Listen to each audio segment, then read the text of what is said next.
my channel. My name's Angela and this is Devon Threadtails. Thanks so much for joining me today. This is the very last little bit of my mini series on Me Made May. I have done a week 1, 2, 3 and 4, and if you haven't seen those I'll put a link in so that you can catch up with that.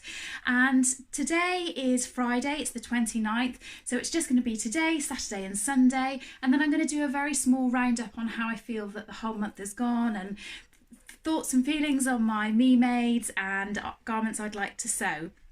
So today I have got on the Ogden Cami, which you have seen before. I've worn it a few times now, and I've also got on the Sew Over It Ultimate pencil skirt. Now I don't pull this skirt out very often to wear. It's made out of a quilting cotton. It's one of the first garments that I made a very long time ago, and I think really it just needs a little bit of stretch in the material, whereas obviously this has none, or I needed to make it just a smidge bigger so it doesn't feel quite as clip, but it's okay, and I love the colour of it, which is why I sort of keep it there and think, oh, you know, I will wear it, but it's just not the absolute most comfortable thing to wear. But I'll stand up and show you. So it is made out of, you're not going to be able to see it from there, but I'll try and put a little close-up of it. It's made out of this red fabric, which has got pink and grey and white sort of little flowers and daisies. The waist comes up very high. I don't know if you can see that. I've got it so that it comes roughly down to about 2 inches below my knee. It has a split at the back, obviously for ease of walking, and a invisible zip down the centre. And this Ogden Cami just goes really nicely with it, and it would look quite nice tucked in as well. I think actually I prefer the look of it tucked in, but it's yet again another very hot day and I just want to wear it like this so it's nice and loose and cool. I'll try and show you the fabric up close, as it is very pretty, and this was from Haberdashery Fabrics and More. In fact, the fabric for my Ogden Cami was from Haberdashery Fabrics and More as well. So I'm going to work in a little bit. So that is day 29, and I'll see you again for day 30 tomorrow. Bye!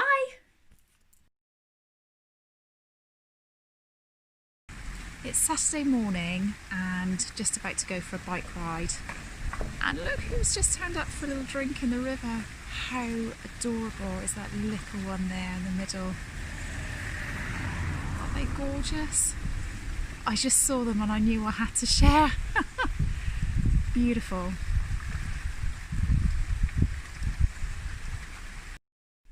Hiya!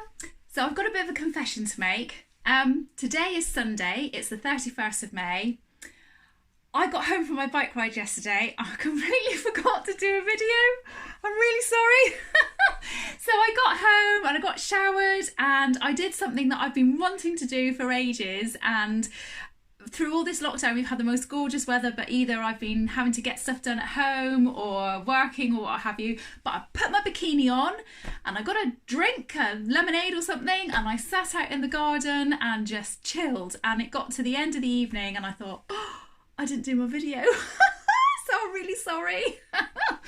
But I only had on a bikini, so it wasn't me made.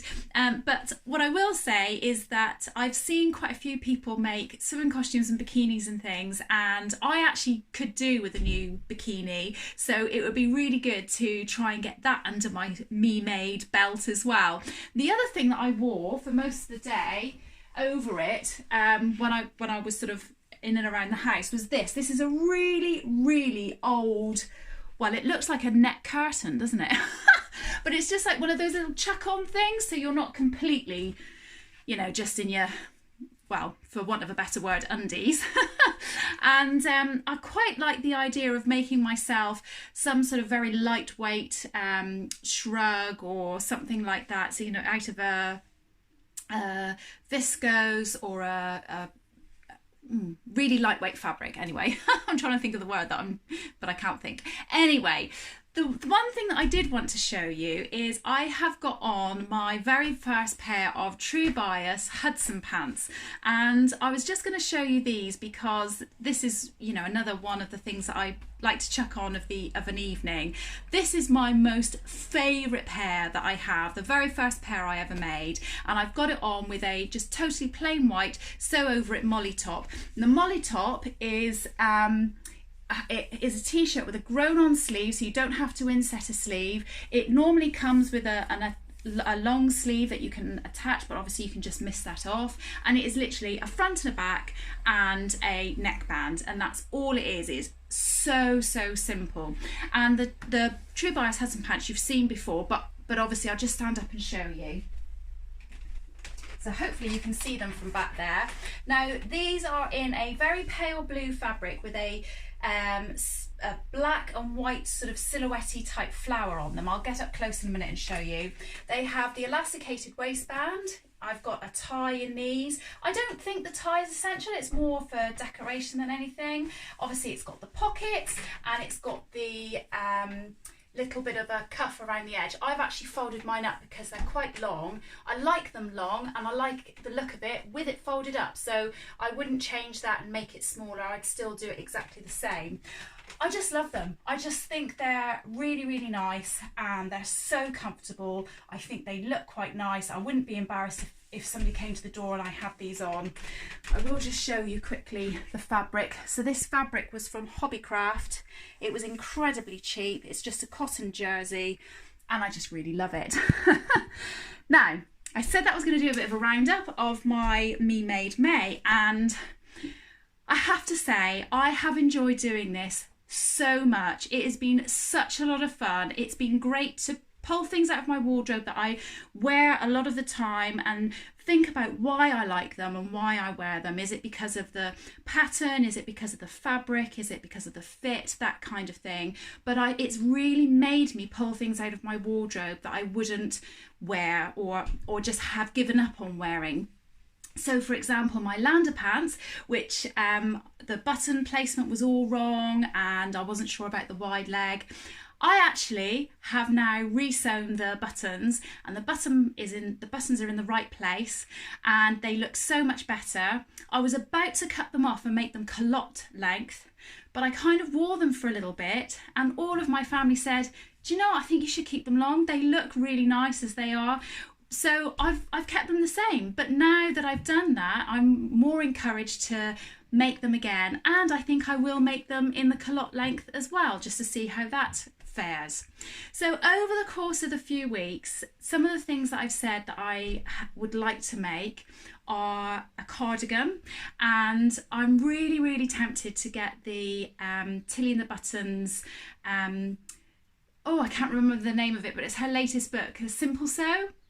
Is that it? Simple Sew? I think that's the name of the book. Anyway, her book, and it's got the Bertha cardigan in it. I quite like the idea of that because it's got sort of this bat wingy kind of sort of style. I also love all the different versions of the Blackwood cardigan. So I really want to have a go at doing that. And I also really like a little short cardigan. And I've seen Amanda I Sew a lot. She's done one, I think it's called the Jenna cardigan, and it's sort of V-neck and buttoned through, but it's sort of a cropped length. And I quite like the idea of that too. So there's a few things there, but any other cardigan suggestions, let me know. I also said about activewear, and I'm still really on the fence about activewear. I think I could cope with doing leggings, and I would make them as long leggings, 3/4 length leggings and short. But when I am doing any kind of sport, I do get extremely hot, and I'm still really on the fence about whether I would do something on my top half. My daughters have been doing the Couch to 5K over the last few weeks, and they've actually got themselves a couple of really big crop tops. And I think that's something that I would consider doing. So again, maybe I would wear that and I wouldn't feel quite so hot in that. But a top or a t-shirt or anything like that, it would have to be in very specific fabric, so I'm just not sure about that, but leggings wise I would definitely do. So that was a couple of things. I have really enjoyed wearing my ready-to-wear shorts, and I'm definitely going to try and make some shorts. I would like to make the Megan Nielsen Dawn jeans and do that as a pair of shorts, and I'd also like to make some which are floatier and out of lighter weight fabric as well. So that's another item that I feel is missing from my wardrobe. I'd also like to make some more tops, and I definitely need to have some more floaty dresses and things like that. So I think that's really a lot of the things that I feel are missing. Oh, one other thing. Don't laugh, but I spent most of my day yesterday in this because it was so hot, and it just kept my, I don't know if you've seen in my videos, it's normally hanging up there, but I normally only wear this on a holiday abroad or something, but it's been great to have this all off my neck, and I love this, and I don't want to make one like this, but I have seen a few people make bucket hats, and because of how warm the weather is, I think, actually, do you know what? I think I would wear one, so I'm really tempted. I have seen a pattern, and I can't remember the name of it, but I'm going to go and have a little look and see if I can find a pattern for a bucket hat. So it's a bit smaller, because it is a bit embarrassing going out with this, but I think I would go out with a smaller bucket hat on. Anyway, there you go. You can all laugh at me now with that. So that's it. That is my Me Made May. Thank you so much for joining me to go through all of this. I have enjoyed it so much. Like I say, it's been really useful to go through each item and analyse it. It's been great to get feedback from you guys and pattern suggestions or tips and things like that. It's just been really, really good fun. So I will most definitely be doing a winter version of this. If I feel it's appropriate, I'll do an autumn or a spring one, but definitely a winter one. And I hope that you will join me for that as well. So I've got a fabric haul coming out soon, and I'm also going to try and record a video later on for my makes that I've made during May, and it will be nothing that you've seen in my Me May, so it'll all be brand new things. Anyway, I hope everybody's well, take care, and I'll see you all again soon. Bye!